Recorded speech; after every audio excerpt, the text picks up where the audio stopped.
Mwanamuziki wa nyimbo za Mugithi Samido akamatwa katika uga wa Jomo Kenyatta International Airport hapa jijini Nairobi kipindi alikuwa amerejea kutoka nchini Uingereza alipoenda kuperform nyimbo zake. Karibu kwenye taarifa zetu za Erwan Media, na kuomba uchukue sekunde yako moja upige subscription.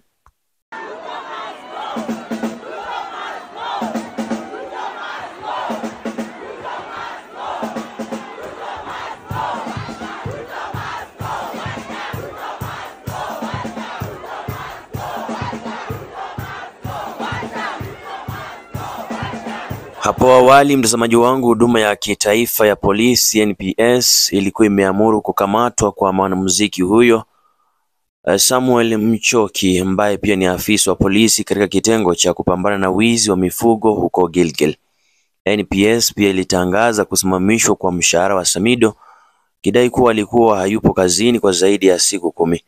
Mapema mwezi uliopita, Samido alipuuzilia mbali uvumi kwamba alistaafu kutoka kwa huduma ya kitaifa ya polisi. Kwa hiyo mtazamaji wangu, atakuwa anapelekwa moja kwa moja hadi makao makuu ya DCI hapa jijini Nairobi yanayopatikana kwenye barabara kuu ya Kiambu Road. Ndizo taarifa za hivi sasa, nitakuwa narejea na matukio mengine zaidi, usikwende mbali.